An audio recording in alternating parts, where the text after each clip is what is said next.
भोभ्यं नमः श्रीभुवनातिहराय नाथ। तोभ्यं नमः क्षितितलामल भूषणाय।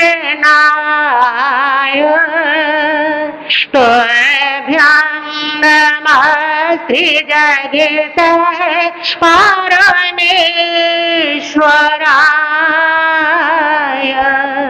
तोभ्यं नमः जिनभवोदधि शोषणाय। तप सेवा संयम और शांति से बने स्वयं मुक्ति का द्वार। उत्तम चर्या उत्तम साधना उत्तम था जिनका आचार। निर्मल मन और पावन तन सरल सत्य सहज व्यवहार। ऐसे गुरु ने हेम कुमार को मेरा वंदन बारंबार। ऐसे गुरु ने हेम कुमार की बोलो सारे जय जयकार। तपाचार्य सदगुरु वर्या श्री हेम कुमार जी महाराज साहब की शासन ज्योति प्रवर्तन डॉक्टर श्री रवि रश्मि जी महाराज साहब की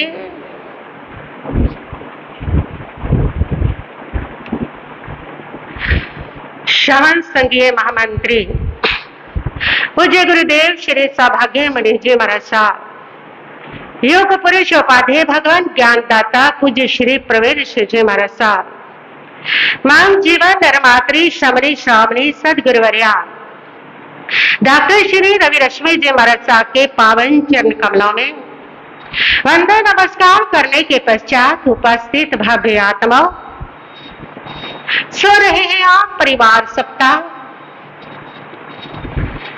आज बात चल रही है उस लड़ी में आपके सामने सास बहू का रिश्ता। रिश्ते बड़े महत्वपूर्ण होते हैं। रिश्ते हैं तो हमारी पूर्णता है। रिश्तों के बिना हम अधूरे होते हैं।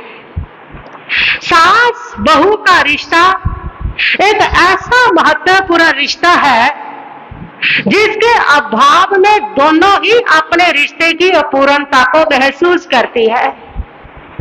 जिन लड़कियों को जाते ही सास नहीं मिले वो भी बहुत मिस करती है, और सास को जब तक बहू नहीं मिलती तब तक वो भी बहुत उपाय करती है। दोनों जानते हैं कि एक दूसरे के बिना ये रिश्ता अधूरा है, लेकिन फिर भी ऐसा क्या हो जाता है कि इस रिश्ते में मिलने के बाद दोनों में झगड़े, दोनों में क्लेश, दोनों में दूरियां और दोनों में खटास प्रारंभ हो जाती है। सास बहू के रिश्ते की बात जैसी करते हैं सबके मन के अंदर एक चित्र रूप करके आ जाता है कि सास बहू के झगड़े का। बस नाम लेते सबको पता है, लड़ाइयां सास बहू, 36 का आंकड़ा सास बहू।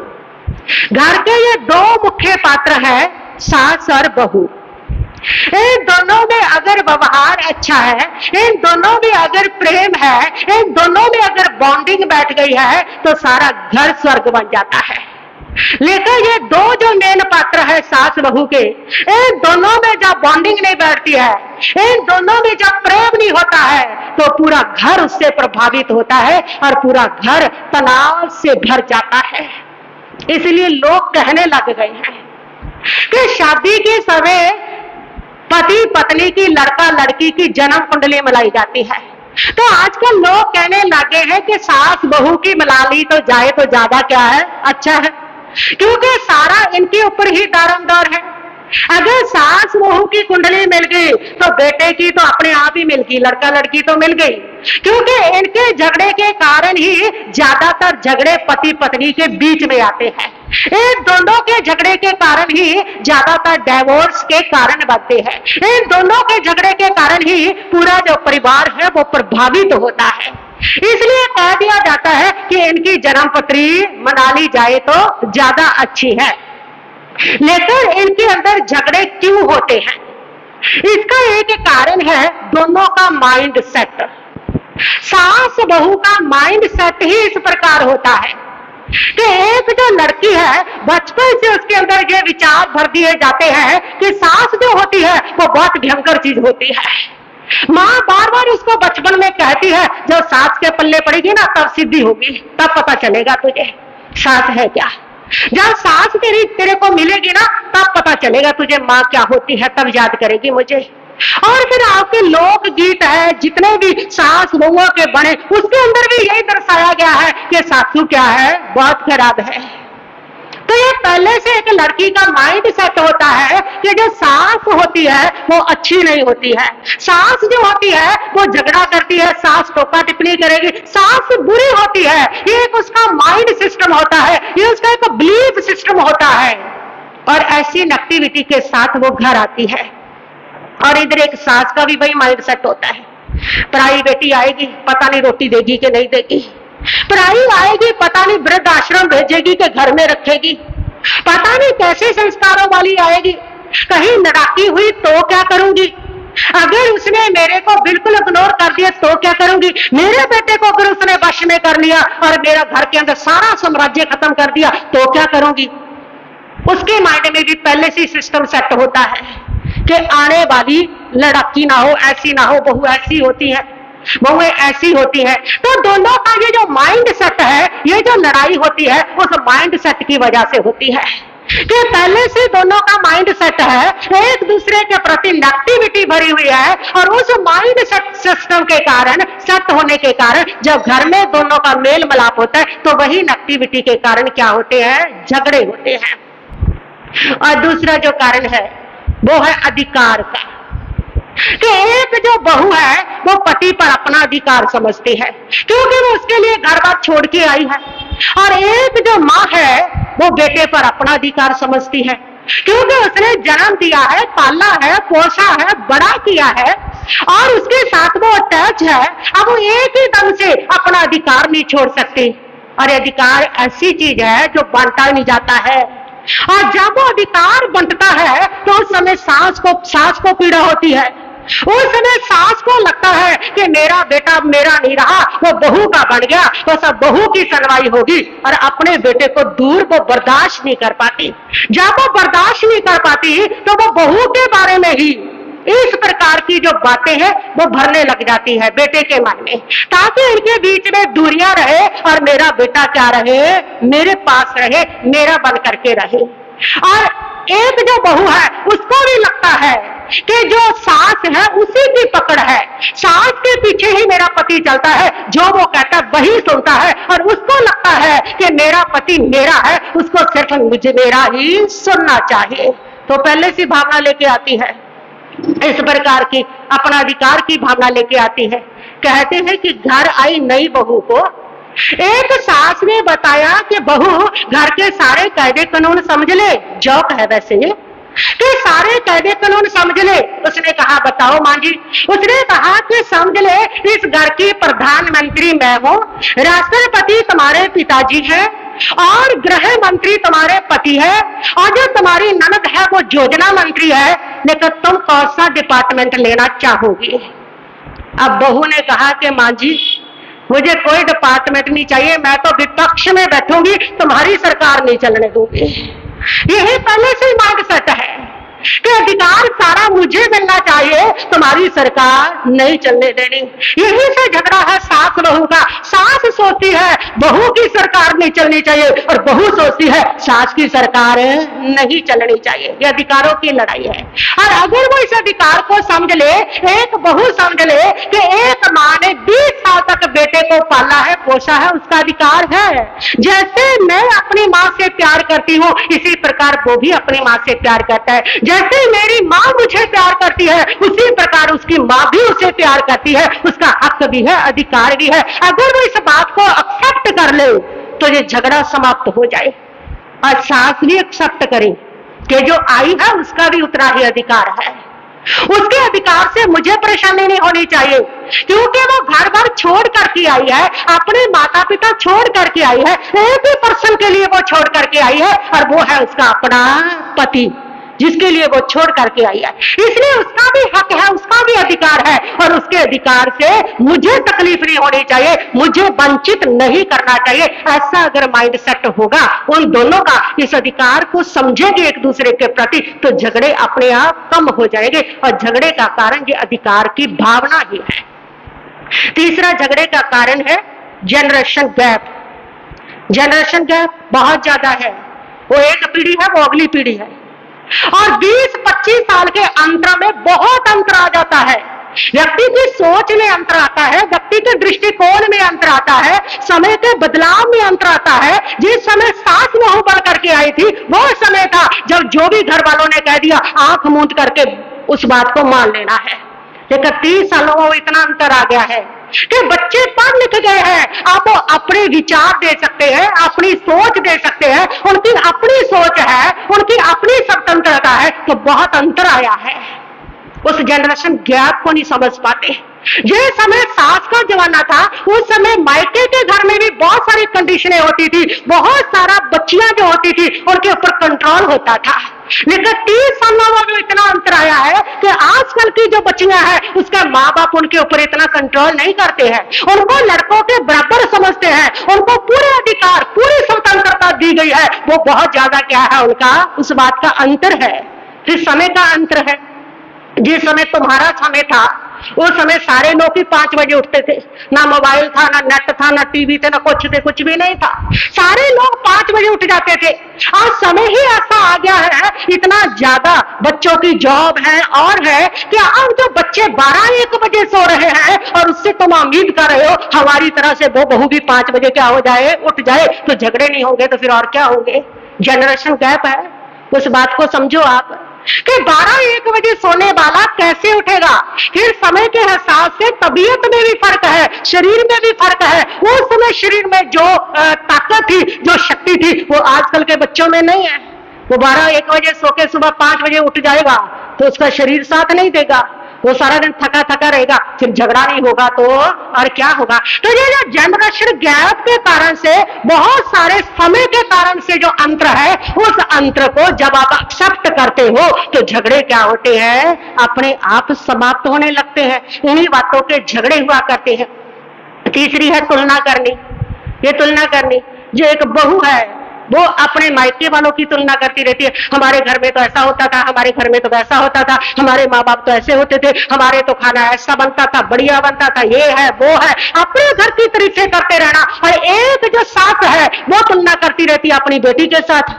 मेरी बेटी तो इतनी होशियार थी, मेरी बेटी इतनी इंटेलिजेंट थी, वो तो ऐसे खाना बना लेती थी, वो तो ऐसे 1 मिनट में काम कर लेती थी। इस प्रकार दोनों जो तुलना जब करती है तो वहां पर भी झगड़े शुरू हो जाते हैं। ये अब तुम्हारा घर है, तुलना करना तुम्हारे अपने लिए ही खतरनाक है। तुलना ना करें, बल्कि एक दूसरे को स्वीकार करें। तुलना करना, तुम अपनी ही तुलना कर रहे हो किसी के साथ, तो ये भी एक झगड़े का क्या है, बहुत बड़ा कारण है। जो बहू के माँ बाप है उनकी दखल अंदाजी से भी घर में झगड़े होते हैं। एक बहू के माँ बाप जब बहुत ज्यादा दखल अंदाजी करते हैं, बार बार फोन करते हैं, उससे भी घर में झगड़े होते हैं। और एक सास जो है, उसकी बेटी जब बार बार फोन करके माँ को बार बार बहू के बारे में पूछती है, कहती है, उससे भी घर में क्या होते हैं, झगड़े होते हैं। तो झगड़े होने का एक जो कारण है सास बहू में, वो फोन भी है कि बहू सारी बात माँ से कर रही है और सास सारी बात बेटी से कर रही है। सास की कोचिंग बेटी से चल रही है, और बहू की कोचिंग मां से चल रही है। बाहर से जब भी कोई कोचिंग तुम्हें देगा तो तुम्हारे घर की स्थितियों को, तुम्हारे घर की परिस्थितियों को, तुम्हारी अपनी बॉन्डिंग को वो व्यक्ति तोड़ेगा ही तोड़ेगा, क्योंकि उसको उतना स्थिति की समझ आ ही नहीं सकती है। इसलिए सास बहू दोनों ही अपनी कोचिंग लेनी बंद कर दे। तो जो बहू है वो माँ को अपने ससुराल की बात मत बताए, अपनी सास की बात मत बताए, और एक जो सास है वो अपनी बेटी से भी अपनी बहू की बात मत शेयर करे, मत उसको इंटरफेरेंस करने दे, क्योंकि आज तुम्हारी बेटी बहन नहीं, आज तुम्हारी बेटी क्या है, तुम्हारी बहू है, जिसने तुम्हारे बुढ़ापे को संभालना है, जिसने तुम्हारे अंतिम समय तक साथ देना है। वो अगर तुम्हारी कोई सच्ची बेटी है तो वो कौन है, तुम्हारी बहू है। और बहू को जिस समय तुम सम्मान दोगे, तो मान सम्मान से भर दोगे, तो बहू भी तुम्हारे बुढ़ापे को प्यार और सम्मान से भर देगी। और अगर तो बहू के साथ तू तड़ाक करते चले जाओगे तो जो बहू है वो आज नहीं तो कल तुम्हें जवाब देगी ही देगी, और तुम्हारे साथ तू तड़ाक करेगी ही करेगी। हम एक गांव में रुके थे, वहां पर एक बुढ़ी को अधरंग हुआ पड़ा था और उसको कोई नहीं संभालता था। 2 बहुएं थी, बिल्कुल नहीं संभालती थी। मैंने उनकी बहुओं को प्रेरणा दिया कि जो सास होती है वो माँ के समान होती है, भगवान के समान होती है, उनका सेवा करना भी धर्म है। हम आए हो, तुम हमारी सेवा कर रहे हो, तो तुम्हारी जो सास है वो भी एक साध्वी की तरह है। जितनी सेवा का महत्व हमारा है उतनी ही सेवा करना वो भी तो धर्म है, वो भी पुण्य है। वो रुल रही है, वो सड़ रही है, तुम उसकी सेवा क्यों नहीं करती हो? उन्होंने मुझे जवाब दिया कि महाराज जी, इसने हमें इतना तंग किया है ना, जैसे ही कोई कह देते हैं सुए की नक्के में से किसी को निकाल देना, ऐसे तंग किया है, अब हमारे मन में नफरत हो गई है, हमारी इच्छा ही नहीं होती, हमें लगता है अपना किया क्या कर रही है, भोग रही है। तो जो सास इस प्रकार बहू को पहले सम्मान मान नहीं देती, वो अपने बुढ़ापे को रोकती है, अपने बुढ़ापे को खराब करती है, और बुढ़ापे में बहू उसको भी क्या नहीं देती, सम्मान नहीं देती है। कहते हैं कि एक नई नई बहू घर में आई थी। जब वो आई तो वो रात को सोच रही थी कि सुबह इतनी सारी जिम्मेदारियां हैं, कैसे करना है, क्या काम करना है। नई नई थी, बोझ भी होता है, नई नई में भय भी होता है, डर भी होता है, जिम्मेदारियां संभालने की चिंता भी होती है। लेकिन सास बड़ी समझदार थी। जो सास थी उसको पता था नई आई है, बच्ची है, बेटी के समान है, और वो सास सुबह उठ करके रसोई में गई, चाय का प्याला बनाया, जा करके बहू के हाथों में थमाया, और बहू ने चाय का प्याला पकड़ा, सास की तरफ देखा, सास के चेहरे पर मुस्कान थी। सास ने पूछा, बहू तेरे मायके वाले ठीक है, कैसे हैं? वे शांत रहेगी सुन करके, क्योंकि सास कभी बहू के मायके वालों को पूछती नहीं है कि वो कैसे है कैसे नहीं है। उसको बड़ी हैरानी हुई और उसने कहा कि ठीक है माँ, बिल्कुल ठीक है, आप ठीक हो माँ? उसने कहा मैं ठीक हूँ। उसने कहा तुम ठीक हो, वहां सब ठीक है, बस ये ठीक सुन करके ही मुझे बहुत खुशी हुई है कि तुम ठीक रहो। उसने कहा कि माँ चाय तो मैं खुद ही ले लेती, आप लेकर के आए। उसने कहा बेटा कोई बात नहीं, मेरी बेटी के समान हो, पहला दिन है, तुम्हें कुछ पता नहीं और मुझे कोई फर्क भी नहीं पड़ता। मैं तुम्हारे आने से पहले भी तो ये सारा काम करती थी, कोई जरूरी तो नहीं कि आज तुम आ गई हो तो मैंने सारा काम आज छोड़ ही देना है। मैं तो यूं भी करती हूँ, मैंने बहुत संघर्ष किया, मेरा शरीर मजबूत है, मुझे करने में कोई फर्क नहीं पड़ता है। और वह देखती है अपनी सास की तरफ, उसका बिलीफ सिस्टम खत्म होता है। सबसे पहले वो सोच करके आई थी सास बहुत कठोर होती है, लेकिन वो देख रही है कि मेरी सास तो इतने दिन भर इतना प्यार इतना स्नेह मुझे दे रही है, मेरे मायकों का हाल चाल पूछ रही है, मुझे चाय पानी दे रही है, मुझे बेटा बेटा कह के पुकार रही है, इतना प्रेम इतना सम्मान दे रही है। उसका बिलीफ सिस्टम खत्म हो जाता है कि सास क्या होती है, कठोर होती है। और फिर दिन वे दिन सास उसको प्रतिदिन सिखाती है, नया नया सिखाती है, जो कोई गलती होती है धैर्य से सहन करती है, बेटी की तरह से उसको धैर्य से समझाती है। और इस प्रकार जो बहू है वो आत्मनिर्भर बन जाती है। आत्मनिर्भर बन करके उस बहू ने एक ने सास से कहा कि माँ तुम एक आदर्श सास हो, ऐसी आदर्श सास हो तुम जिसको सब कोई चाहे कि ऐसी सास मुझे मिलनी चाहिए, तुम वो हो। उस सास ने कहा कि बेटा आदर्श सास का मतलब ये नहीं है कि वो बहू को सलाह देती रहे, उस पर ऑर्डर मारती रहे। आदर्श सास वह होती है जो बहू को प्यार और सम्मान दिया करती है।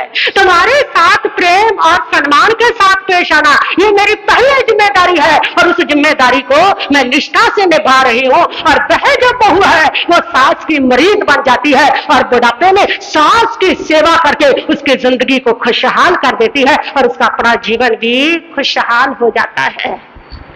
बहू के साथ जो सम्मान और प्रेम के साथ जो सास पेश आती है वो बहू के हृदय को बदल देती है। वो चाहे कठोर बिलीफ सिस्टम लेके आई है, वो चाहे बिलीफ सिस्टम लेके आई है कि मेरी सास एक कठोर प्राणी है, लेकिन जब सास उसके साथ सम्मान के साथ पेश आती है तो उसका बिलीफ सिस्टम भी क्या हो जाता है, बदल जाया करता है।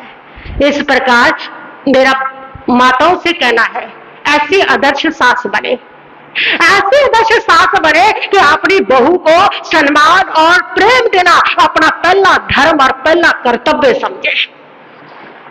और उसके साथ है एक जो तकलीफ है सास बहू में वो ये होती है कि आजकल की जो बहुएं हैं उनके साथ उनका पति कुछ ना कुछ काम करवा देता है।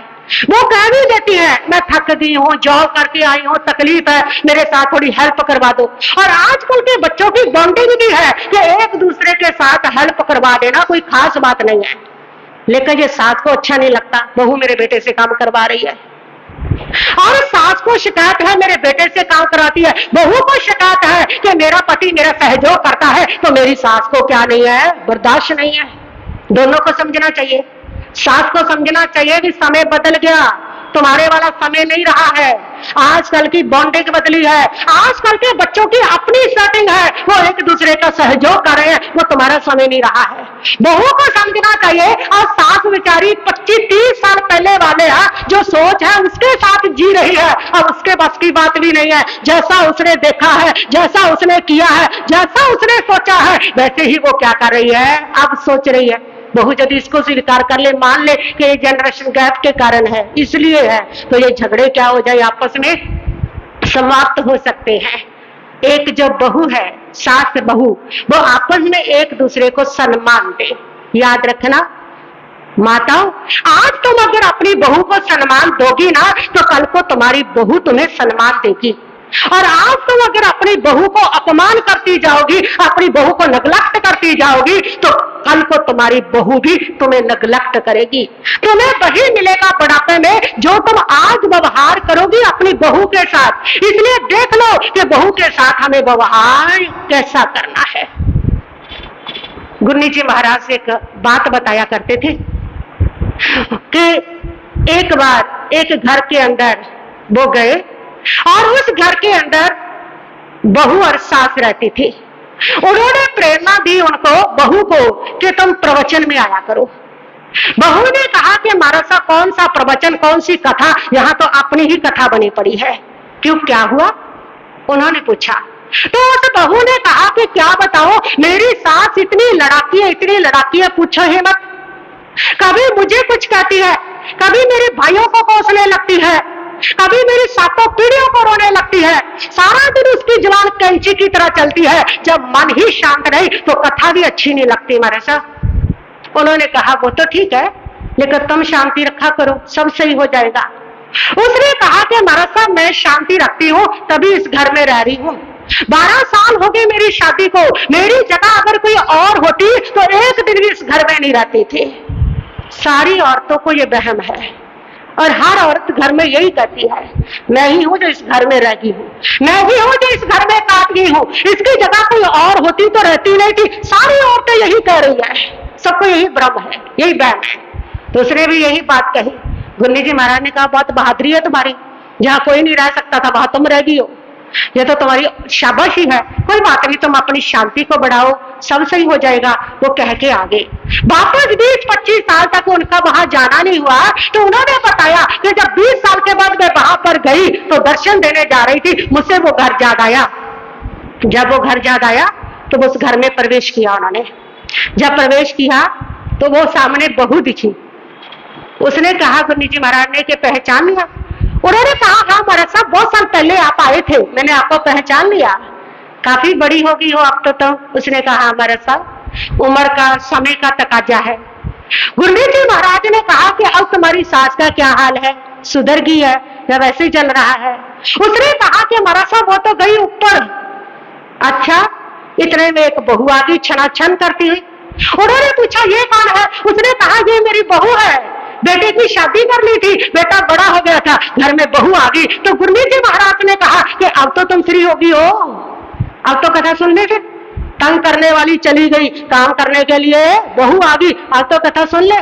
उसने जवाब दिया कि महाराज साहब क्या बताऊं, ये जो दूसरी आई है ना, ये उससे भी ज्यादा नकम्मी है। गुरु जी महाराज ने कहा कि 2 पेपर दिए थे तूने अपने जीवन में, दोनों में फेल है तू, दोनों में 0 है। एक सास बनने का पेपर दिया और एक बहू बनने का पेपर दिया, दोनों में 0 है तुझे। ना तो तुझे बहू बनना आया और ना ही तुझे सास बनना आया। याद रखो, जो जीवन में एक अच्छी बहू नहीं बन सकती, वो जीवन में कभी अच्छी सास भी नहीं बन सकती। जो जीवन में एक अच्छा बेटा नहीं बन सकता, वो जीवन में अच्छा बाप भी नहीं बन सकता। जो जीवन में एक अच्छा शिष्य नहीं बन सकता, वो जीवन में कभी एक अच्छा गुरु भी नहीं बन सकता। पहला जीवन का पहला पक्ष आपका सुंदर होगा, वैसा ही आपके जीवन का लास्ट पक्ष होगा। पहले जीवन जो है उसमें अगर आप सम्मान दोगे, प्यार दोगे और सत्कार दोगे, तो लास्ट आपका जो हिस्सा है ना जीवन का, उसमें आप प्यार पाओगे, सम्मान पाओगे, सत्कार पाओगे। इसलिए पहली पिक्चर आपको मिलती है जीवन की, घर में बहू की आने की। तो बहू जब भी आई है उसको सम्मान दे, प्यार दे, और लास्ट जो हिस्सा जब बहू का समय होगा, वो समय तब तुम्हें भी प्यार मिलेगा, सम्मान मिलेगा। और अगर पहला हिस्सा जब बहू का चल रहा है, जब वो घर में आई है, तब तुम्हारा अधिकार चल रहा है, उस हिस्से में अगर तुमने बहू को प्यार सम्मान ना दिया, उस हिस्से में अगर तुमने नफरत की, तो याद रखना जिंदगी का तुम्हारा जो लास्ट पार्ट होगा ना, उस पार्ट में तुम्हें सम्मान प्यार मिलने वाला नहीं है। भाई मिलेगा जो हम दूसरे को देते हैं। इसलिए अपनी बहू को सम्मान दे, उसको इज्जत दे, उसको सत्कार दे, वो कैसी भी है उसके बावजूद भी उसको क्या दे, सम्मान दे। वो एक न एक दिन क्या हो जाएगी, झुक जाएगी। सास ये ना सोचे मैं बड़ी हूं, मैं उसको सम्मान क्यों दूं, वो छोटी है, उसका फर्ज बनता है। ऐसा नहीं है कि आप सम्मान दोगी, अपने सम्मान से आप सामने वाली बहू की आदत को, बहू के स्वभाव को बदल सकती हो। दूसरी है, बेटी और बहू में सास एक भेद की रेखा ना कभी खींचे, कि जो बहू को लिए अलग है और बेटी के लिए अलग है। बेटी की तो प्रशंसा ही प्रशंसा, बेटी की तो गलतियों को भी ढका जा रहा है और बहू की गलतियों को पूरे बाजार में बताया जा रहा है। बेटी की हर गलती पर भी पर्दा डालते हैं और बहू की हर गुण से भी गुण से पर्दा उठाया जा रहा है। बेटी की प्रशंसा, बहू की निंदा। बेटी वही कर रही है तो प्रशंसा है, गौरव है सास को कि मेरा जवाब जो है, बेटी को सुबह चाय बना के देता है, उसके पीछे पीछे घूमता है, पूरी उसकी बात सुनता है। और बेटा अगर बहू के साथ यही करता है तो उस समय क्या होती है, तकलीफ होती है कि मेरा बेटा उसके वश में ना हो जाए। अपनी बेटी के लिए मन्नत मांगती है कि जवाई साहब मेरी बेटी के वश में हो जाए, और बहू के लिए सोचती है कि बेटा जो है वो बहू से क्या रहे, दूर रहे। फिर वस्तु लेने में भी सास बहू और बेटी ने अंतर खींचती है कि अपनी बेटी के लिए छुप छुप करके उसको अलग से सामान देती है और वो बहू को भी नहीं बताती है, बहू से भी छुपा करके रखती है। इस प्रकार का व्यवहार, जब आप इस प्रकार का भेदभाव बहू के साथ करोगे तो बहू को कभी अपना नहीं बना सकोगे। इसलिए ऐसा भेदभाव और बहू को भी चाहिए कि वो जो ससुराल से माल लेके आई है ना, वो सारे का सारा अपनी माँ को, सास को समर्पित कर दे। ये नहीं होना चाहिए कि जो सामान लेके आई और चुपके से अपने घर में अंदर रखा और ना घर वालों को बताया, ना सास को बताया। अरे वो तुम्हारा अपना घर है, तुम्हारी अपनी माँ है। जैसे तुम अपने माँ को नहीं छुपाती हो, माँ से नहीं छुपाती हो, हर चीज माँ को देती हो, उसी प्रकार उस माँ को भी समझो और हर वस्तु उसको दो, हर वस्तु उसके सामने समर्पित करो। बहू को एक अच्छा रोल मिला है करने के लिए, बहू बनने का। बहू बनने का अगर तुम्हें पाठ दिया गया है तो ऐसी आदर्श बहू बनो कि लोग गौरव करे तुम्हारे पर। ऐसी आदर्श बहू बनो कि सारा कुल तुम्हारा नाम ले। ऐसी आदर्श बहू बनो कि जब तुम्हारे मायके वाले आए तो तुम्हारे ससुराल वाले उसका सम्मान करे और कहे कि ऐसा हीरा तुमने हमें दिया है। ऐसी आदर्श बहू बनो। और वो आदर्श बहू तभी बनोगी जब तुम्हारा व्यवहार अच्छा होगा, जब तुम अपने परिवार को सम्मान दोगी, इज्जत दोगी और घर की सारी परंपराओं को बड़ी श्रद्धा के साथ, बड़े प्यार के साथ निभाओगी, तब तुम घर की क्या बनोगी? आदर्श बहू बनोगी। आदर्श सास को भी चाहिए कि वे अपनी बहू को सम्मान दे, इज्जत दे, प्यार दे, उसके मायके वालों की कमी ना निकाले, उसके मायके वालों को भी सम्मान दे, उसके मायके वालों ने जो भी भेजा है उसको श्रद्धा के साथ सिर माथे पर लगाए, बजाय ये कहने के ये देख क्या भेजा है, कैसा भेजा है, ये तो बहुत हल्का है, इसमें तो कोई दम नहीं है, ये देने से तो अच्छा था ना ही देते। इस प्रकार कह करके अपनी बहू का दिल ना दिखाए, अपनी बहू को अपने दिल से दूर ना करे। और कभी भी बहू वाले के मायके वालों को कभी गाली मत दें। बहुत सारे लोग गलती बच्ची से हो रही है और गालियां किसको दे रहे हैं? माँ बाप को दे रहे हैं। वो बच्ची सब कुछ बर्दाश्त कर सकती है, लेकिन अपने माँ बाप को कोई गाली दे वो कोई भी बर्दाश्त नहीं कर सकता। कुछ बनाना नहीं आया तो तेरी माँ ने यही सिखाया तुझे, तेरी माँ ने कोई अकल ही नहीं सिखाई। अब माँ का तो इसमें रोल ही नहीं है कुछ भी। बच्ची है वो और उसकी उम्र को समझे, जनरेशन गैप में समझे कि एक जो सास है वो 50 साल की है और एक जो बहू है वो 20 से 25 साल की है। अब 20 से 25 साल की बहू से उम्मीद रखना कि वो 50 साल जैसी सास की समझ रखे, वैसे जिम्मेदारियों का निर्वाह करे, तो वो कैसे संभव हो सकता है? वो तो अपनी उम्र के हिसाब से ही सोचेगी, उम्र के हिसाब से ही करेगी, उसने गलतियां भी होगी। तुम भी तो कभी बहू बन के आई थी ना, तुम्हारे से भी तो गलतियां होती थी और वो गलतियां धीरे धीरे उम्र के साथ सुधरती जाती है, समझने से समझ करके सुधरती जाती है। तो जैसे आपकी बेटी है वो आपको लगती है जब वो गलती करती है बच्ची है, धीरे धीरे अपने आप ठीक हो जाएगी। बहू के लिए भी वैसा नजरिया रखिए, वो भी तो उतनी उम्र की है कि बच्ची है, धीरे धीरे क्या हो जाएगी? सीख जाएगी। लेकिन 25 साल की बहू से एक सास उम्मीद करती है जैसे वो आज 50 साल के जितने अनुभव जानती है, जितनी अकल जानती है, जितनी जिम्मेदारी उसने 50 साल की उम्र में संभाली है, वो उम्मीद करती है कि 25 साल की बहू उतना ही सारा कुछ आज ही क्या कर ले, संभाल ले। तो वो कैसे संभव हो सकता है? उस बात को समझना, उस माइंड सेट को करना क्या है, बहुत जरूरी है। ये भी एक झगड़ों का बहुत बड़ा कारण है। और इसके साथ ही जो बहुएं हैं उनसे मेरा कहना है कि सास जो है वो बड़ी होती है, वो माँ के पद पर होती है, इसलिए सास अगर कभी रोका टोकी करती है तो उसका गुस्सा नहीं करना चाहिए। घर में माँ भी तो रोका टोकी करती है ना, तो माँ का गुस्सा क्यों नहीं आता? सास अगर कुछ कहती है तो उसका गुस्सा क्यों करते हैं? सास बड़ी है, वो टोकेगी ही टोकेगी। और फिर सास के लिए कहा भी क्या है कि सास शक्कर की भी होगी तो भी टक्कर मारेगी मारेगी। इसलिए सास का जो टोकना है ना वो चौरास्ते की लाल बत्ती के समान होता है।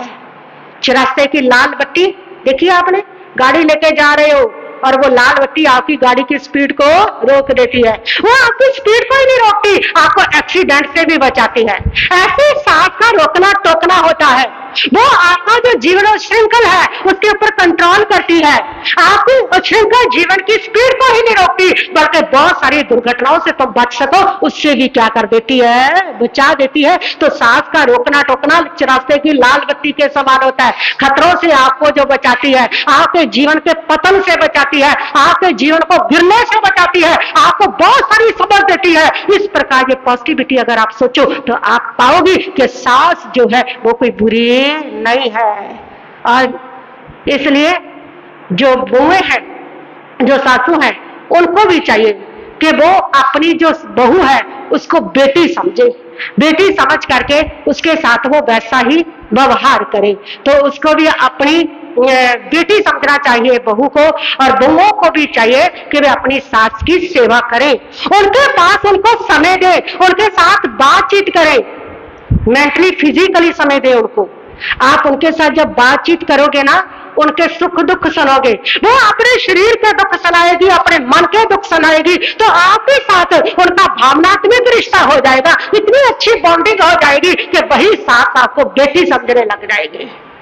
और बहुएं जब अपने आप में मस्त होती है, हम दो हमारे दो बस, मैं ते मेरा बनना तीजे का मत्था पन्ना, ना सास को पूछना है, ना ससुर को पूछना है, अपना परिवार वालों को पूछना है, उसकी जब ऐसी सोच होती है तो घर में क्या होते हैं, झगड़े होते हैं। तो एक बहू को भी चाहिए कि वह अपनी सास को समय दे, उससे फिजिकल, उसके मेंटली, उसकी जो बातें हैं उससे जानने पूछे, समय दे, बहुत अच्छी बॉन्डिंग बनेगी। वो सारी बातें आपको क्या करेगी, बताएगी। और थोड़ा समय उसके पास रात को आधा घंटा 1 घंटा जरूर अपनी सास के साथ बैठ करके बातें करके फिर जाना चाहिए। और सास का दिल ना बदल गया, बेटी के रूप में तुम्हें स्वीकार ना कर लिया तो मुझे कहना, उनके पास बैठो और थोड़ी देर के लिए उनके पैर दबा दो, पग चप्पी कर दो, थोड़ी थोड़ी कर दो।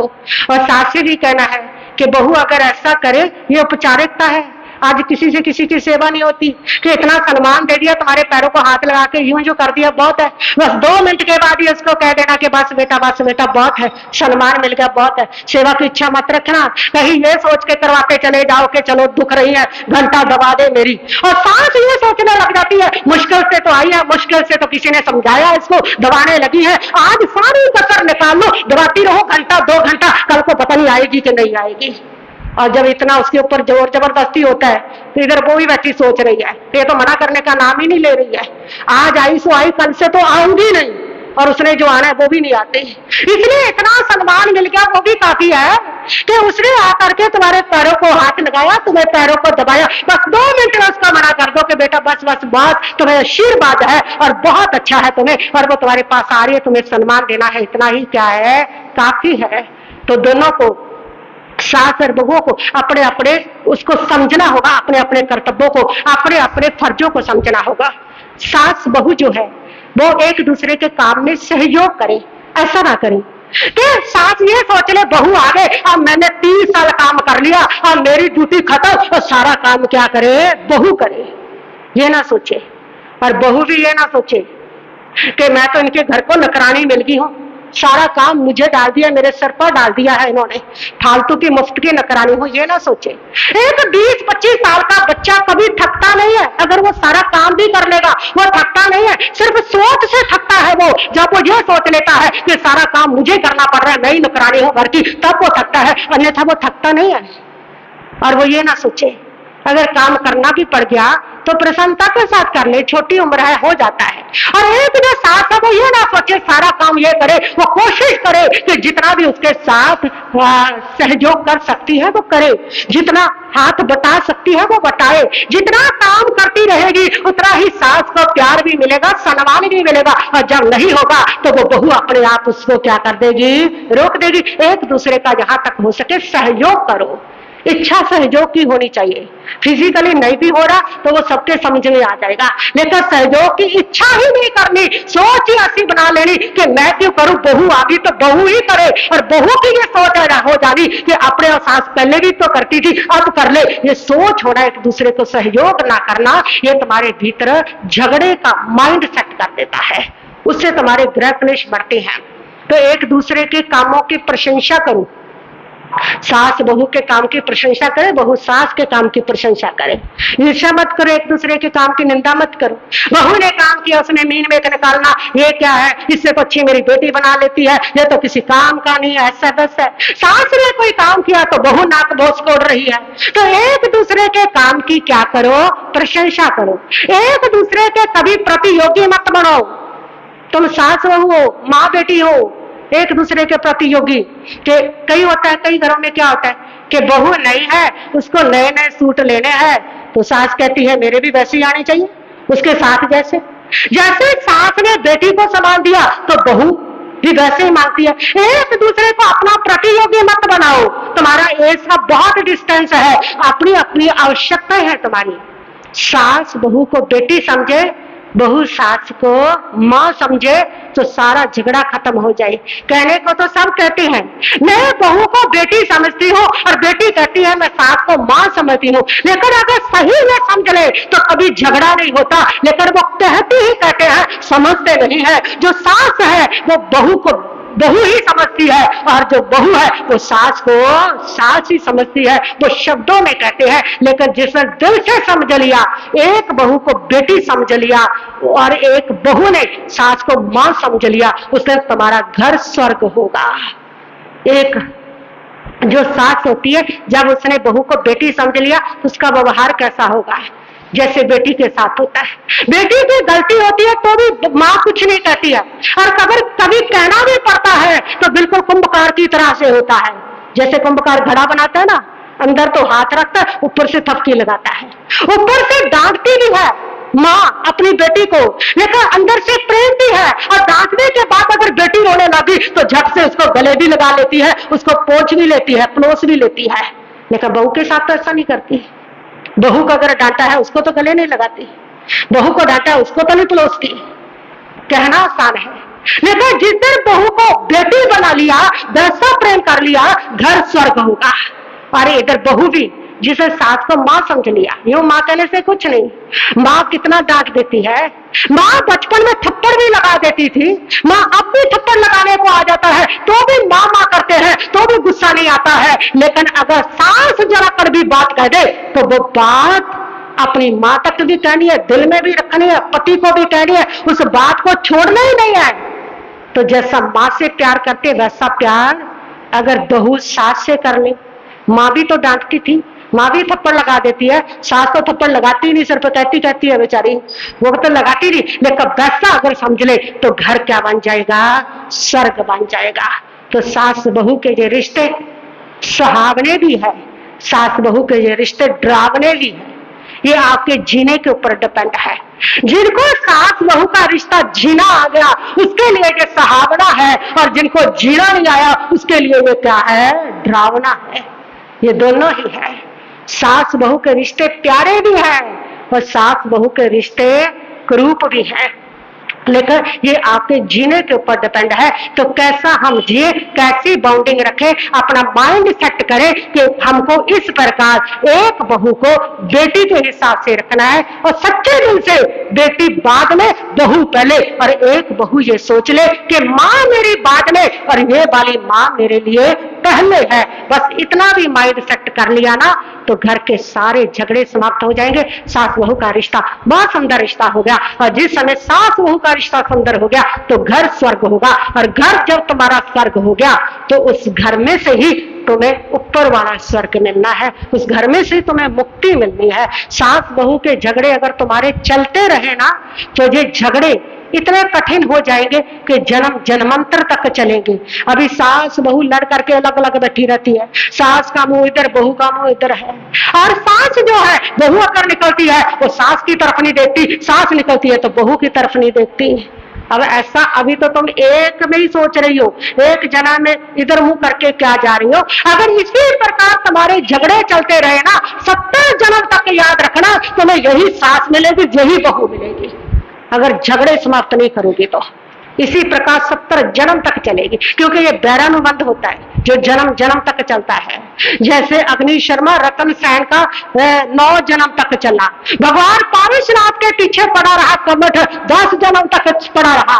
इसी प्रकार अगर सास बहू ने झगड़े खत्म ना किए 70 जन्म तक यही सास पीछे पड़ेगी, यही बहू पीछे पड़ी रहेगी। इसलिए मेरा सास और बहू से कहना है, सच्चे धार्मिक तभी बन सकते हो जिस समय इस बैरानुबंध को समाप्त करोगे। सास बहू अपना माइंड सेट करेंगे कि हम सच्चे धार्मिक हैं, इन झगड़ों को जन्म जन्म तक नहीं लेकर के जाना, वहीं पर समाप्त करना है। इसलिए मैं बहू को बेटी समझूंगी और बहू सोचे मैं सास को मां समझूंगी। इस प्रकार अपने प्यार को प्रगति पर अगर लेके जाएंगे तभी आपका घर स्वर्ग होगा। घर स्वर्ग होगा, ऐसे घर के अंदर ही धर्म टिकता है, ऐसे घर के अंदर ही परमात्मा टिकते हैं। धर्म का वास वहां होता है जहां शांति की स्थापना होती है। इसीलिए मैंने ये प्रवचन आपके सामने शुरू किए हैं कि सबसे पहले जहां कर्म बंद होता है हमारे रिश्तों में, जहां बैरन बंद हो जाता है हमारे रिश्तों में, ऐसे रिश्ते हम बैर से भरे हुए जीते हैं जो हमारे सारे धर्म को व्यर्थ कर देते हैं।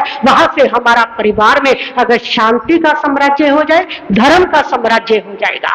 जब शांति और प्यार का साम्राज्य घर में हो गया तो धर्म का साम्राज्य हो जाएगा। एक इंद्रिय जीवों के साथ मैत्री रखने से पहले मैं तुम्हें कहती हूँ, जो घर में तुम रहते हो ना 5-4 लोग, वो आपस में मैत्री कर लो, बस बात है। तो वो कहते हो 84 लाख जीवा योनि से मैत्री या पूरे विश्व के जीवों से मैत्री। मैं कहती हूँ घर में तो 5 लोग अगर रहते हो, 5 लोगों ने आपस में मैत्री साध ली तो समझ लेना पूरे विश्व की मैत्री का झंडा तुमने गाड़ दिया। बस उसमें मैत्री कर लो। होगी, सारे जीवों से मैत्री हो जाएगी। लेकिन वहां सबसे मैत्री करते रहे और घर में उन 4 लोगों से अगर मैत्री नहीं है तो वो सारी मैत्री भी तुम्हारी व्यर्थ है। वहां इतना कर्म बंद होगा, ऐसा बैरानो बंद होगा, ऐसा पतन होगा कि वो सारे रिश्ते जन्म जन्मांतर तक दुख देने के लिए आएंगे और उन दुखों में क्षमता रख ही नहीं पाओगे। हर बार तुम्हें जिन शासन नहीं मिलेगा, हर बार तुम्हें ज्ञान नहीं मिलेगा और वो रिश्ते आकर के जब दुख देंगे, ऐसा पतन होगा, ऐसा पतन होगा 84 लाख जीवा योनि का कि तुम सोच भी नहीं सकोगे। इसलिए सबसे पहले अपने घर में शांति की स्थापना कर लो, वहां पर मैत्री की स्थापना कर लो, बस धर्म हो गया, तुम्हारा जीवन सार्थक हो गया, तुम्हारा धर्म करना भी सार्थक हो गया। हो गया घड़ी में समय। गुन्नी जी महाराज हमारे बीच में आ जाए हैं, स्वास्थ्य ठीक तो नहीं था। हाँ, तो गुन्नी जी महाराज करे उपाय भी बता दो। सास बहू के जिनमें थोड़ा मनमुटाव है, झगड़ा है, उनके लिए है। ज्योतिष शास्त्र ऐसा कहता है कि जिस बहू का चंद्रमा खराब होता है उसको सास की कृपा नहीं मिलती है, उसके साथ सास का झगड़ा रहेगा। और जिस सास की कुंडली में शुक्र खराब है उसको बहू की सेवा नहीं मिलती है। जिसका शुक्र अच्छा होता है उस सास को बहुत सुख मिलता है बहू का, और जिसका चंद्रमा अच्छा होता है उसको सास से बहुत प्यार मिलता है। ऐसे कुछ बिगड़ा हुआ होगा।